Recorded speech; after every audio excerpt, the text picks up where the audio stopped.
produtores estão convictos que é viável irrigar café. Só que temos visto na prática muitos projetos deficientes por não ter água disponível e aí já com projetos montados, um investimento grande realizado, tendo necessidade de se investir mais dinheiro em aspectos para conseguir a água suficiente. Então, nesse vídeo de hoje, iremos abordar a respeito de como saber se tem água disponível para a irrigação. O passo a passo para tal, primeiro é definir qual que é a evapotranspiração a ser trabalhada no projeto. Verificar a vazão no ponto de captação no período mais crítico do ano, né? Que vamos falar é setembro, outubro, antes ali das chuvas voltarem. Verificar a vazão outorgável no ponto de captação, na ANA ou no IRIGAN, no caso de Minas Gerais, e calcular qual que é a área possível de ser irrigada com essa vazão disponível. Aqui a gente tem exemplos do cálculo da evapotranspiração. Existem cooperativas como, por exemplo, a Cochupé, que disponibiliza na internet várias estações esparramadas aí nas regiões cafeeiras, onde pode-se entrar e ver a evapotranspiração. Ou quem não está em uma dessas regiões e queira calcular a evapotranspiração, temos até no nosso blog um material bem explicativo mostrando como que faz o cálculo dessa evapotranspiração.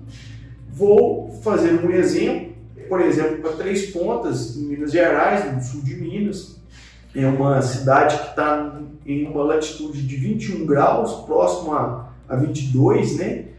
A temperatura média calculada aqui no caso de 36 graus de máxima, com uma mínima de 24, uma temperatura média de 30 graus. A temperatura média anual ela é ao redor de 21 graus. E aí, pensando-se, por exemplo, para dezembro, uma radiação de 17. Então, pegando-se na fórmula de Camargo, né, da evapotranspiração potencial, 17 vezes os 30 da temperatura média calculada, vezes o fator de correção em função da média anual, que é 21 graus, a gente tem nessa situação uma evapotranspiração de 5,1 milímetros por dia nessa época do ano. Aí nós temos que verificar qual que é a vazão do ponto de captação. A gente vai no córrego, no rio que vai ser captado a água, tenta achar um local dele que ele é mais linear, que ele é mais constante, mede a largura dele, pega um ponto de interseção dele, como por exemplo, que nesse exemplo eu peguei um ponto de 6 metros, em alguns córregos menores é difícil pegar um ponto grande assim, pode ser 2 metros, 3 metros. E aí a gente vai colocar algum material boiante nesse período e mede o tempo que vai demorar para percorrer esse espaço. A gente pega ali a medida, umas 3 ou 4 medidas, fazendo a média do tempo necessário. Então aqui no exemplo, uma situação que tem a largura 1, né? Tem 2,6 metros, a largura 2,8, uma profundidade média de 85 centímetros, um trecho de 6 metros, com um tempo de 135 segundos. Então isso aqui deu uma velocidade média de 6 dividido por 135 de 0,044 metros por segundo. Então como que a gente vai pegar e achar a vazão aqui, né? Essa velocidade, a gente pega a área média, pega a interseção de 2,6 vezes a profundidade, mais a interseção de 2,8 vezes a profundidade dividido por 2, a gente tem uma área de 2,29 metros quadrados.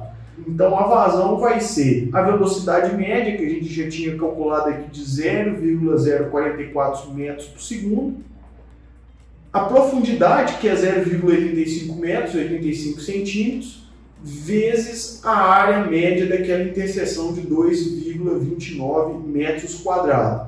Isso aqui vai dar uma vazão de 0,0856 metros cúbicos por segundo, que é igual a 308,16 metros cúbicos por hora. Considerando que a gente tem uma outorga de 50% da vazão daquele afluente, a gente tem uma outorga, então, de 154 metros cúbicos por hora.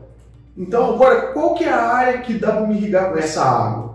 Pensando numa irrigação de aspersão, um pivô central ou um canhão, se eu tenho uma evapotranspiração de 5,1 milímetros, eu vou ter uma demanda de água por hectare de 51 metros cúbicos por hectare para esse período. Se eu tenho uma captação de 154 metros cúbicos por hora, e nos projetos a gente trabalha com um tempo de operação de 21 ou 20 horas, eu vou ter uma captação de 3.234 metros cúbicos por dia. 3.234 metros cúbicos por dia dividido por 51 metros cúbicos por hectare, eu vou ter uma água suficiente para fazer uma irrigação em área total, né, por aspersão, não é uma irrigação localizada, de 63 hectares. Se for um gotejamento, que já é uma irrigação localizada, a conta ela é feita da mesma forma. A diferença é que no gotejamento, a área irrigada ela reduz em função do espaçamento que você está plantando, mas em espaçamentos tradicionais aí, de 3,5 metros, 3,80 metros, a gente considera uma área irrigada de 40%. Então, em vez de ser 51 metros cúbicos por hectare, a gente vai para 20,4 metros cúbicos por hectare. Fazendo-se a conta da mesma forma, a gente tem uma possibilidade de irrigar 158 hectares. Uma regrinha simples, nesses parâmetros de 1 metro cúbico por hora de captação, 1 metro cúbico por hora na captação, nesses parâmetros de evapotranspiração, é possível irrigar 1 hectare aproximadamente. Fica uma regra bem simples de vocês verem aí nas propriedades qual que é a vazão que tem e quanto de área que dá para irrigar. Se tiver uma necessidade ou quiser irrigar uma área maior do que essa, aí a gente já tem que trabalhar com dimensionamento de armazenagem dessa água para poder conseguir irrigar uma área maior, né? Os famosos piscinões ou barramento, coisas desse tipo.